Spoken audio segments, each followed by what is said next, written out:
चलिए अब आगे बढ़िए, अब आगे देखिएगा। अब हम लोग पढ़ने वाले हैं। अच्छा ये बात बताइए, लॉ ऑफ कंजर्वेशन आपको पता है जी? संरक्षण का नियम हिंदी में बोलते हैं law of conservation, law of conservation, संरक्षण का नियम क्या होता है? कोई बताएगा? लॉ ऑफ कंजर्वेशन कोई बताओ, रिप्लाई करो जल्दी। ऑनलाइन में किसी को पता है लॉ ऑफ कंजर्वेशन क्या होता है? बताइए, किसी को कुछ आइडिया है? नहीं है आइडिया? लॉ ऑफ कंजर्वेशन कुछ बताते ही नहीं बच्चे लोग। अरे ऊर्जा संरक्षण का नियम जी। ऊर्जा एक रूप से दूसरा रूप में चेंज होते रहती है, एनर्जी एक रूप से दूसरा रूप में जाते रहती है ना? ऊर्जा नष्ट नहीं होती है।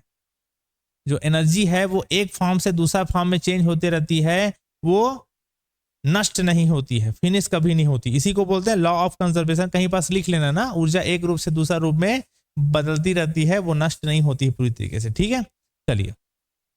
नथिंग कैन जनरेट और नथिंग कैन डिस्ट्रॉय, प्रभूति नंदन। बहुत बढ़िया बेटा, ठीक, रिप्लाई करते हो कम से कम, अच्छा लगता है आप लोगों से, है ना? चलिए बढ़िया। आगे लिखिए, आपके बुक में है 1.5 डाल दीजिएगा। आपके बुक के आर्टिकल हिसाब से मैं लिखते जा रहा हूं ना। आपके बुक में 1.5 है, गैलीलियन निश्चितता। गैलीलियन निश्चितता। ओके, यहां पर देखिए, ठीक है ना? गैलीलियन आपका क्या बोलेंगे? इन्वर्सियन, ठीक है ना? क्या लिखा है?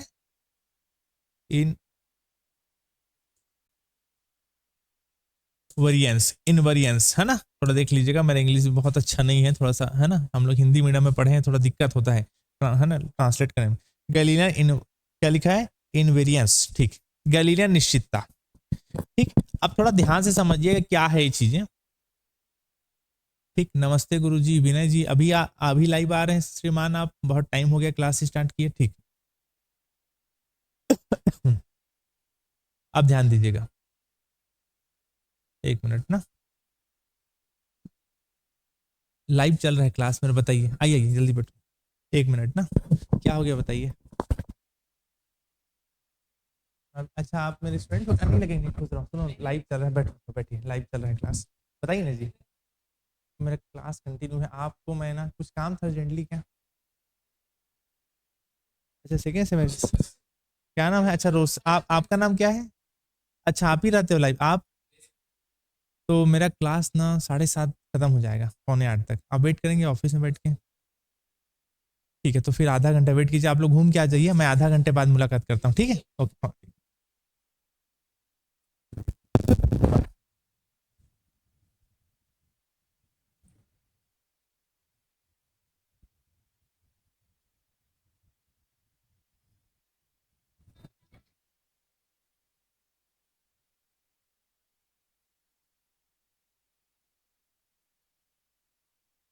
हेलो, गुड इवनिंग जी, आ रहे हैं ना जी? ठीक है ना? सुनो ना, मैं बता रहा हूँ, जल्दी लाइव क्लास ले रहा हूँ तो सुन लीजिए ध्यान से। पुराना बस स्टैंड जो एक्सिस बैंक है ना, सुनो ना, हाँ राजू प्लाजा के सामने जो एक्सिस बैंक है, उसी को बोलते हैं रामा ट्रेड सेंटर। क्या बोल रहा है? हाँ, उसी के अंदर आना, सेकंड फ्लोर में आना। कौन सा फ्लोर? सेकंड फ्लोर, ठीक है? मैं लाइव क्लास ले रहा हूँ ना, जल्दी आइए। सॉरी थोड़ा सा, ठीक है। तो यहाँ पर हम लोग क्या बोल रहे थे कि गैलीलियन निश्चितता, गैलीलियन इन्वर्सियन किसको बोलते हैं, इनवेरियंस किसको बोलते हैं? थोड़ा ध्यान से समझिएगा ना, एकदम ध्यान से समझिएगा, ये क्या होता है। तो गैलीलियन ने क्या किया कि गैलीलियन ने गैलीलियन ट्रांसफॉर्मेशन का जब सिद्धांत दिया, तो उसके अंतर्गत 3 हाइपोथेसिस दिया था। इसको लिख देता हूं पूरा। गैलीलियन ने गैलीलियन रूपांतरण के अंतर्गत, ठीक है, के अंतर्गत 3 हाइपोथेसिस दिया। 3 क्या दिया? हाइपोथेसिस दिया। अब ये 3 हाइपोथेसिस मतलब 3 सिद्धांत दिया, 3 हाइपोथेसिस दिया। अब 3 हाइपोथेसिस क्या है उसको थोड़ा ध्यान से सुनिएगा। 3 हाइपोथेसिस क्या क्या है, चीजों को थोड़ा ध्यान समझिएगा। पहला, ध्यान सुनिएगा, मैं आपको चीजों को अच्छे से समझा देता हूं। 3 हाइपोथेसिस क्या क्या था। पहला कि जो टाइम है वो किसी फ्रेम पर डिपेंडेंस नहीं रखता है। समझ में आ गया? जो टाइम है वो किसी फ्रेम पर डिपेंडेंट नहीं होता है। जैसे एग्जांपल दे लो कि मान लीजिए अभी जो है, अभी मान लिया 7:30 बजा है, समझिएगा। तो 7:30 उस आदमी के लिए भी है, उस आदमी के लिए भी है। यानी जो टाइम है वो दोनों फ्रेम पर डिपेंडेंट नहीं करता। ऐसा नहीं कि वो फ्रेम अलग है वो फ्रेम अलग है, दोनों फ्रेम के लिए टाइम अलग अलग होगा, नहीं। दोनों फ्रेम, जो टाइम है वो फ्रेम पर डिपेंडेंट नहीं रखता है। तो पहला आप इसको लिख लीजिएगा याद रखने के लिए। मैं शॉर्टकट में चीजों को समझा रहा हूं ताकि दिमाग में भी जल्दी घुसे कि टाइम जो है वो किसी फ्रेम पर डिपेंडेंस नहीं रखता है। टाइम जो है वो किसी फ्रेम पर डिपेंडेंस नहीं रखता है। समझ में आ गया ना? अलग अलग फ्रेम के लिए भी टाइम क्या होता है, टाइम अलग अलग फ्रेम के लिए टाइम जो है, जो टाइम है अलग अलग फ्रेम पर डिपेंडेंस नहीं रखता है। ठीक है ना? मतलब मेरे लिए 10 बजा है तो आपके लिए भी 10 ही बजा होगा। ओके, मतलब जो टी है वो किसके बराबर है, टी डैश। ये पहले फ्रेम का टाइम है और दूसरे फ्रेम का टाइम है, दोनों आपस में क्या होगा, इक्वल होगा। कि मेरे लिए अगर 7 बजा है तो आपके लिए भी 7 ही बजा होगा। तो मेरा जो टाइम है आपका टाइम दोनों सेम ही है। ठीक, पहला हाइपोथेसिस हो गया। याद रहेगी चीजें, क्लियर है ना? अगला अगला ध्यान सुनिएगा, ठीक है ना? कि मान लीजिए कोई एक पार्टिकल है यहां पर, अब मान लीजिए कोई दूसरा पार्टिकल है यहां पर। तो दो पार्टिकल के बीच का जो डिस्टेंस होगा, ध्यान से सुनिएगा मेरे बात, ये एक पार्टिकल है, ये एक दूसरा पार्टिकल है। तो दो पार्टिकल के बीच का जो डिस्टेंस होगा वो किसी फ्रेम पर डिपेंडेंट नहीं होता है। जो डिस्टेंस होगा वो किसी फ्रेम पर डिपेंडेंस नहीं रखता है। समझ में आई चीजें? याद रखेंगे, मैं एग्जांपल देख समझाता हूं चीजों को। कि दो पार्टिकल के बीच का जो डिस्टेंस होगा वो किसी फ्रेम पर डिपेंडेंस नहीं रखता है। ठीक है ना? लिख लिए इसको।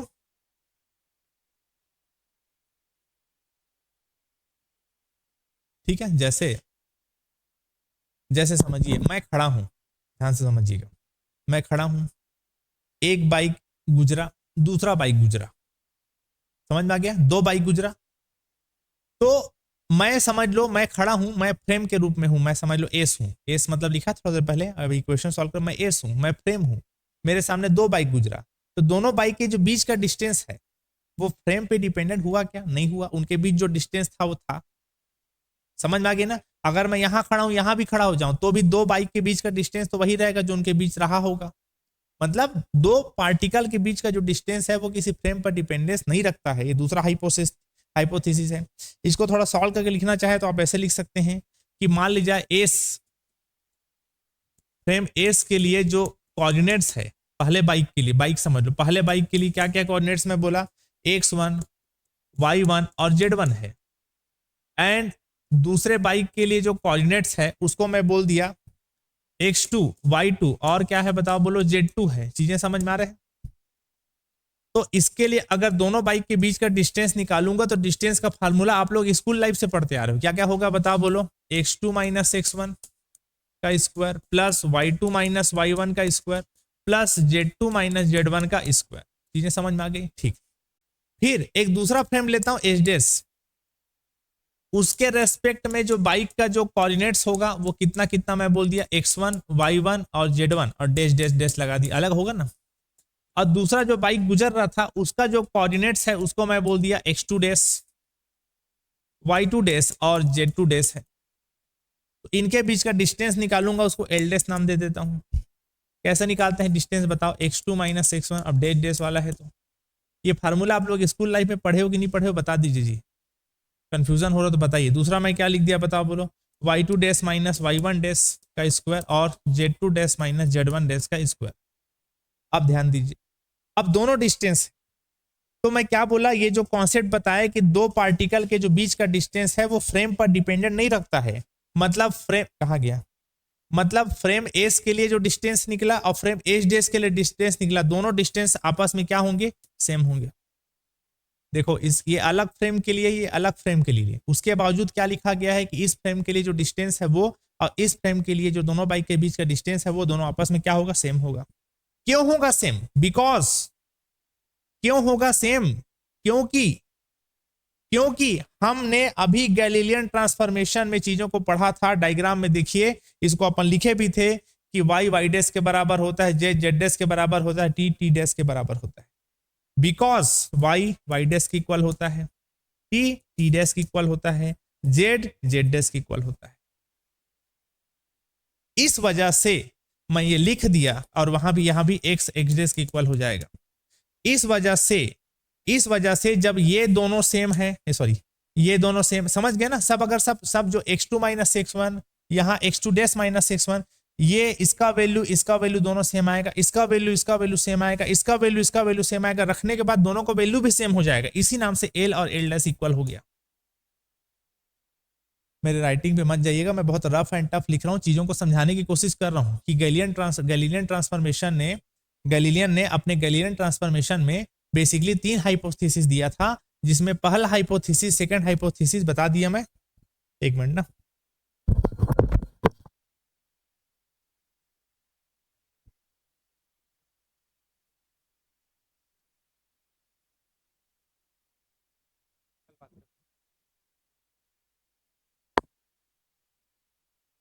ओके ना, ठीक। अब इसके बाद देखिए तीसरा हाइपोथेसिस लिखिए। अब तीसरा हाइपोथेसिस, तीसरा उन्होंने सिद्धांत क्या दिया, ध्यान दीजिएगा, ठीक। तीसरा हाइपोथेसिस लिखना कि मान लीजिए कोई पॉइंट है, मान लीजिए क्या है, कोई पॉइंट है, ध्यान से समझिएगा। मान लीजिए कोई पॉइंट है, इस पॉइंट पर कोई भी एक पॉइंट है, उस पॉइंट पर दो टाइम के जो टाइम ट्रेवल का उसके फ्रेम पर कोई डिपेंडेंसी नहीं होता है। किसी पॉइंट पर दो टाइम, एक टाइम है मान लीजिए ये 11 बजा है, ये बजा है 12 बजा है, तो इनके बीच जो टाइम इंटरवल होगा, क्या होगा, टाइम इंटरवल जो होगा वो टाइम इंटरवल का फ्रेम से कोई डिपेंडेंसी नहीं होता है। मैं क्या बोला, दोबारा सुनिए। किसी पॉइंट पर दो टाइम के बीच डिस्टेंस, जैसे अभी मैं बोला कि 10 से लेके 1 बजे के बीच कितना टाइम इंटरवल होगा, तो आप बोलोगे 2 घंटा। 11 के बाद 12 फिर 1, 11 से लेके 1 बजे के बीच मैं बोलूंगा कितना टाइम इंटरवल हुआ, तो आप बोलोगे 2 घंटा। तो वही मैं बोला कि दो टाइम के बीच जो टाइम इंटरवल होता है उसका फ्रेम के साथ कोई डिपेंडेंसी नहीं होता है। लिख लेना आप लोग थ्योरी में ना, ठीक। तो इसको कैसे बताओगे, टाइम इंटरवल को निकालने के लिए डेल्टी का इस्तेमाल करते हैं। जैसे मैं आपको बोला 1 बजे और 10 बजे के बीच कितने का अंतर है, तो आप कैसे निकालोगे, 1 बजे में 10 बजे को माइनस कर लेना, 2 घंटा निकलेगा, तो इसको डेल्टी से निकालना। डेल मतलब भी डिफरेंस होता है। कैसे निकालेंगे, दूसरा टाइम में पहले टाइम को माइनस कर लो। ये फ्रेम एस के लिए हुआ। फ्रेम एच डैश के लिए निकालोगे तो डेल्टी डैश लिखोगे, है ना। तो मैं क्या बताया, तीसरा हाइपोथेसिस कि यहां पर जो टाइम इंटरवल निकला और यहां पर जो टाइम इंटरवल निकला दोनों सेम होता है। दोनों क्या होता है, सेम होता है। चीजें क्लियर हो गई। यहां भी रीजन लिख सकते हो क्यों सेम होता है, क्योंकि y का वैल्यू y डैश के इक्वल होता है, z का वैल्यू z डैश के इक्वल होता है, x का वैल्यू x डैश के इक्वल होगा, वैसे t का वैल्यू t डैश के इक्वल हो रहा है, t का वैल्यू t डैश के इक्वल हो रहा है, तो इनके बीच का जो डिफरेंस है और इनके बीच का डिफरेंस दोनों सेम होगा। क्यों, क्योंकि t का वैल्यू t डैश के इक्वल होता है। हमने पढ़ा है, कहां पढ़ा है, इस डायग्राम से पढ़ा है। देखो कहां है डायग्राम, इस डायग्राम से पढ़ा है कि यहां पास पढ़ा था हमने टी का वैल्यू किसके बराबर होता है, टी डैश के बराबर होता है। तो यहां कुल मिला के मतलब ये हुआ कि इनके इसका वैल्यू जो आएगा और इसका वैल्यू आएगा दोनों सेम निकलेगा। तो गैलीलियन ट्रांसफॉर्मेशन का 3 हाइपोथेसिस मैं आपको बता दिया। पहले तो ये बताइए कि चीजें समझ में आई कि दोबारा बताऊं, जल्दी बताइए। एक बार बताऊं क्या तीनों हाइपोथेसिस